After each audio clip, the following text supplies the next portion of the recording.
Welcome to Telugu one.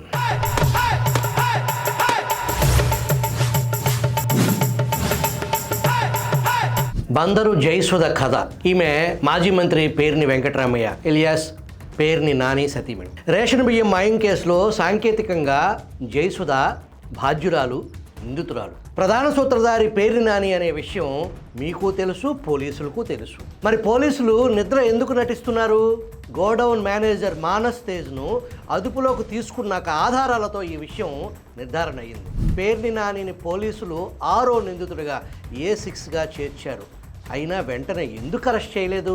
పోలీసులతో పాటు తెలుగుదేశం పార్టీలోనూ ఇటు జనసేనలోనూ నానికి అత్యంత సన్నిహితులు కావలసిన వ్యక్తులు ఉన్నారు. ప్రధానంగా కృష్ణా జిల్లాకి చెందిన ఓ నాయకుడు, మరో జిల్లాకు చెందిన నాయకుడు, ఇంకొందరు పేర్ని నానికి తెర వెనుక నుంచి సహాయ సహకారాలు అందిస్తున్నట్లు తెలుస్తుంది. కేసు నమోదవగానే పరారైన నాని, ఇది మంచి ప్రభుత్వం, మా భార్యకు ఏం చేయలేదు ఈ ప్రభుత్వం నమ్మకం కుదిరిన తర్వాత ఆయన బయటకు వచ్చినట్టున్నారు. 4-5 రోజులు కనిపించి మళ్ళీ అజ్ఞాతంలోకి వెళ్ళిపోయారు. ఇలా ఎప్పుడు కావాలంటే అప్పుడు మాయమవటం, ప్రత్యక్షమవటం నానికే చెల్లింది. నానికి కొంతమంది పోలీసులు, కొందరు నాయకుల మధ్య గాఢమైన అక్రమ సంబంధానికి నిదర్శనమే పేర్ని దంపతులపై నమోదైన కేసులో అరెస్టు జరగకపోవటానికి అసలు కారణం అనే ఆరోపణలు బలంగా వినిపిస్తున్నాయి. జగన్ రెడ్డి పాలేరు పేర్ని నాని. గమనిక, పేర్ని నాని జగన్ రెడ్డి పాలేరు అని మనం అనటం లేదు, మనకు అవసరం కూడా లేదు. బందరు జయసుధ భర్త నాని నాడు స్వయంగా ప్రకటించారు, ఎస్ నేను జగన్ పాలేరునే అని. ఆయన అంత ప్రేమగా వినయంగా ప్రకటించుకున్నాక మనం జగన్ రెడ్డి పాలేరు పేరుని నాని అనకపోతే ఆయన మనోభావాలు దెబ్బతినే అవకాశం ఉంది. అందువల్ల ఆయన చెప్పిన విధంగానే గౌరవిద్దాం. అతడిని అరెస్టు చేసేందుకు ప్రత్యేక బృందాలను ఏర్పాటు చేస్తున్నట్లు మంగళవారం మొన్న 31వ తేదీన పోలీసులు ప్రకటించారు. ఈలోగా హైకోర్టులో నాని పిటిషన్ దాఖలు చేసుకున్నారు. పూర్తి వివరాలు సమర్పించడానికి సమయం ఇవ్వాలని ప్రభుత్వం తరపు న్యాయవాదులు కోరటంతో ఈ నెల 6వ తేదీకి న్యాయస్థానం విచారణను వాయిదా వేసింది. అప్పటి వరకు నాని విషయంలో తొందరపాటు చర్యలొద్దని పోలీసుల్ని ఆదేశించింది కోర్టు. తొలుత పోలీసులు పేర్ని జయసుధ, గోడౌన్ మేనేజర్ మానస్ తేజ్ను నిందితులుగా చేర్చారు. ఆ వెంటనే వారిద్దరిని అరెస్టు చేయలేదు. ఈలోగా నాని, ఆయన కుటుంబ సభ్యులు, మేనేజర్ పరారే అజ్ఞాతంలోకి వెళ్ళిపోయారు. వారు పరారైపోయే వరకు వేచి చూసిన పోలీసులు తీరిగ్గా అప్పుడు లుకౌట్ నోటీస్ ఇచ్చారు. ఆ తర్వాత 6 రోజులకు డిసెంబర్ 16న నాని ఆయన నివాసంలో ప్రత్యక్షమయ్యారు. చివరకు ఆయన్ను నిందితుడిగా చేర్చినా సరే పోలీసులు అరెస్టు చేయలేకపోయారు. మీరు చిన్నప్పుడు దొంగ పోలీస్ ఆట ఆడారా? ముందుగా దొంగ దాక్కుంటాడు, పోలీసులు వస్తున్నారు, ఎక్కడి దొంగలు అక్కడ గప్చుప్ అని పోలీస్ గట్టిగా అరుస్తాడు. నేను వస్తున్నాను దాక్కో అని మంచం కిందో తలుపు చాటో దాక్కుంటారు. వెతుకుతున్నట్లు ఈ పోలీస్ కొంతసేపు నటిస్తాడు. ఆ తర్వాత దొంగ దొరికాడు అని పోలీస్ నటిస్తాడు. ఇది పిల్లకాయలు చిన్నప్పుడు ఆడుకునే దొంగ పోలీస్ ఆట. సరిగ్గా అలాంటి ఆటే కూటమి ప్రభుత్వ పోలీసులు నేడు ఆడుతున్నారు. సజ్జల రామకృష్ణారెడ్డి, ఆయన సన్ భార్గవ్ రెడ్డి, గౌతమ్ రెడ్డి, బందరు జయసుధ, పేర్ని నాని ఒకరేమిటి, ఆ లిస్టు చాలా పెద్దది.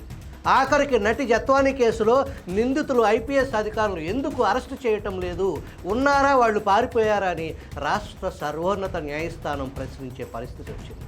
క్షేత్రస్థాయిలో పరిస్థితులు మనం బరంపురం అన్నట్టు ఉంది. ఎక్సైజ్ గనుల శాఖ మంత్రి కొల్లు రవీంద్ర రాజకీయ ప్రత్యర్థి పేర్ని నాని. కానీ పేర్ని నానికి మాత్రం కొల్లు రవీంద్ర బద్ధ శత్రువుగా, వర్గ శత్రువుగా పరిగణిస్తారు. కొల్లు రవీంద్ర BC సామాజిక వర్గానికి చెందిన పల్లికారులు. పేర్ని వారు ఫ్యూడల్ భావజాలం పుడికి పుచ్చుకున్న నాటి వికృత పాలెగారు వారసుడు, జగన్ టీంలో ప్రధాన అనుచరుడు. నాటి వైసీపీ కార్యకర్త మోకా భాస్కర్రావు హత్య కేసులో కొల్లు రవీంద్రను అక్రమంగా ఇరికించి జైలు పాలు చేశారు. నాటి SP రవీంద్రబాబు మాట్లాడుతూ పక్కా ఆధారాలతోనే కొల్లు రవీంద్రను అరెస్టు చేశామని నాడు ప్రకటించారు.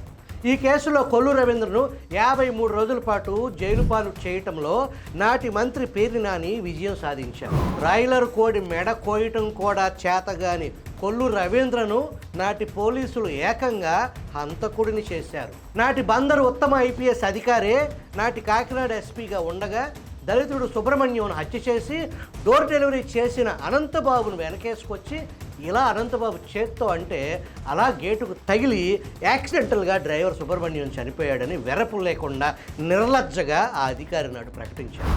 పేదల బియ్యం మాయం కేసులో నిందితులను ఎందుకు అరెస్టు చేయటం లేదు అని కృష్ణా జిల్లా ఎస్పీ గంగాధర్రావును మంత్రి కొల్లు రవీంద్ర నిలదీసినట్లు విశ్వసనీయ సమాచారం.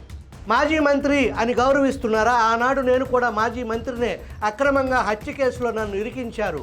పేదల బియ్యం మాయం కేసులో అన్ని ఆధారాలు ఉన్నప్పటికీ అరెస్టులు ఎందుకు జరగటం లేదు అని మంత్రి కొల్లు నిలదీసినట్లు తెలిసింది. అరెస్టులు వద్దు అని ఎవరి నుంచి అయినా ఆదేశాలు ఉన్నాయా అని కొల్లు రవీంద్ర ప్రశ్నించినట్లు తెలిసింది. గత ప్రభుత్వంలో ఇదే అధికారి అంగళ్ళ అల్లర్ల కేసులో చంద్రబాబును A1గా ఫిక్స్ చేసింది. పెద్ద సంఖ్యలో తెలుగుదేశం కార్యకర్తలు జైలు పాలు చేసింది ఇదే అధికారి కావడం విశేషం.